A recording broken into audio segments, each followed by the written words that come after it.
வணக்கம் கைஸ். வரிசையாக நம்ம சிலபஸ் வைஸ் பார்த்துட்டு வரதில்ல. இன்றைக்கி நம்ம 8 தொகை நூல்களில் ஒன்றான ஐங்குறுநூறை பற்றி பார்க்கலாம்.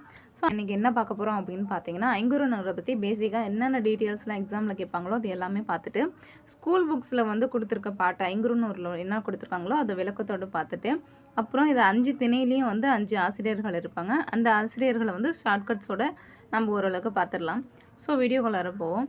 ஐங்குறுநூறை வந்து நம்ம எப்படி பிரிப்போம் அப்படின்னு பார்த்தீங்கன்னா, 5 + குறுமை + 100 அப்படின்னு பிரிப்போம். ஏன் அதுக்கு ஐங்குறுநூறு அப்படின்னு பேர் வந்ததுன்னு பார்த்தீங்கன்னா, 5 திணை இருக்கும்.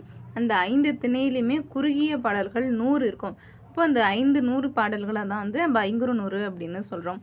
இது வந்து அகப்பொருளானது தான். இதோட அடி வரையறை அப்படின்னு பார்த்தீங்கன்னா 3லேருந்து 6 வரைக்கும். இதுக்கு நம்ம ஷார்ட்கட்ஸ் முன்னாடி எப்படி பார்த்தோன்னா 5 வந்திருக்கு. ஸோ 5க்கு ரிலேட்டடாக 6. ஸோ 3லேருந்து 6 அடி வரை வந்து கொண்டதாக இருக்கும். இதோட பாடல்கள் நம்ம ஏற்கனவே பார்த்த மாதிரி 500 பாடல்கள் இருக்கும். ஸோ நெக்ஸ்ட்டு 8 தொகை நூல்கள் வந்து முக்கியமாக கேட்குறது பார்த்திங்கன்னா தொகுத்தவரும் தொகுப்பித்தவரும். ஐங்குறுநூறை தொகுத்தவர் பார்த்திங்கன்னா புலத்துறை முற்றிய கூடலூர் கிழார். தொகுப்பித்தவர் வந்து யானை கட்சியை மாந்தரஞ்சேரல் இரும்பொறை. இதுக்கும் வந்து கடவுள் வாழ்த்து பாடினவர் யார் அப்படின்னு பார்த்தீங்கன்னா பாரதம் பாடிய பெருந்தேவனார். எந்த இறைவனை வந்து பாடியிருப்பாங்க அப்படின்னு பார்த்தீங்கன்னா சிவனை வந்து பாடியிருப்பாங்க. இதோட மற்ற குறிப்புகள் வந்து பார்க்கலாம். நம்ம ஏற்கனவே பார்த்த மாதிரி 500 தொகுதி என்பதால் இதற்கு வந்து ஐங்குறுநூறு அப்படின்னு பெயர் வந்தது. அந்த திணையிலையும் வந்து 100 பாடல்கள் வந்து இருக்கும். அதனால் நம்ம ஐங்குறுநூறு அப்படின்னு சொல்கிறோம்.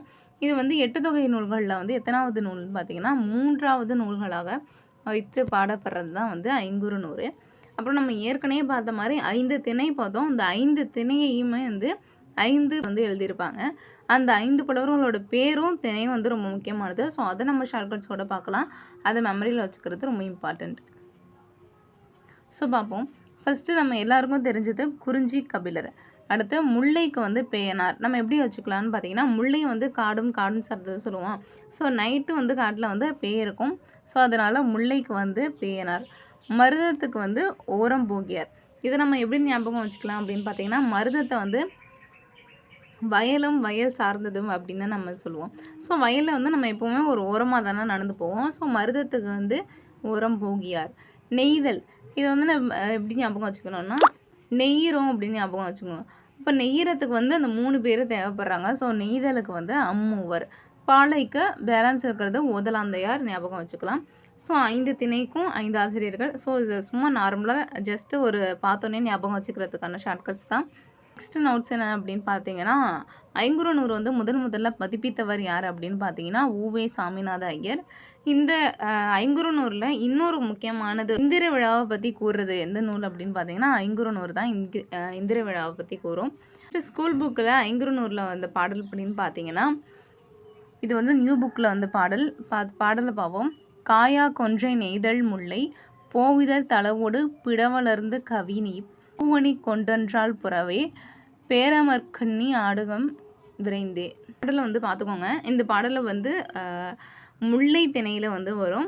ஸோ இந்த பாடலோட துறை அதாவது பொருள் என்ன அப்படின்னு பார்த்தீங்கன்னா தலைவன் வந்து தலைவியை விட்டு போயிருப்பார். ஆனால் அவர் வரேன்னு சொன்ன காலத்தை விட முன்னாடி அவர் வந்து வந்திருப்பார். அதாவது மழை காலத்தில் அவர் நான் திரும்பி வரேன்னு சொன்ன நேரத்தை விட முன்னாடி வந்திருப்பார். அதை அவர் எப்படி சொல்லுவார் அப்படின்னு பார்த்தீங்கன்னா இந்த காயா கொன்றை நெய்தல் முல்லை போவிதழ் பார்த்திங்கன்னா இது 5மே வந்து மழை காலத்தில் பூக்கிற பூவாக இருக்கும். ஸோ இந்த காலத்தில் நான் வந்துட்டேன் தலைவி நீ கொஞ்சம் சீக்கிரமா அப்படின்னு வந்து சொல்கிற மாதிரி இருக்கும். ஸோ அதுதான் இந்த பாட்டோட பொருள். இந்த லைனை கொடுத்தா இது வந்து நூற்றில் முல்லை திணையில் வந்து வருது. இதோட ஆசிரியர் பார்த்திங்கன்னா பேயனார். நம்ம ஏற்கனவே பார்த்துருக்கோம் முல்லை திணையை எழுதின பேயனார். அடுத்து வெந்து பகை தனிய யாண்டபுல நந்துக. இது வந்து நம்ம பழைய புக்கில் வந்து வந்திருக்கோம். இதை மோஸ்ட்டாக ஓரம்போகியார் வந்து வேட்கை 10 அப்படிங்கிற தலைப்பில் வந்து 10 பாடல்களை வந்து சிறந்த உலகியல் கருத்துக்களை வந்து அமைச்சு பாடியிருப்பார். ஸோ இதுவும் வந்து ஒரு முக்கியமான கொஸ்டினாக ப்ரீவியஸாக கேட்டிருக்காங்க.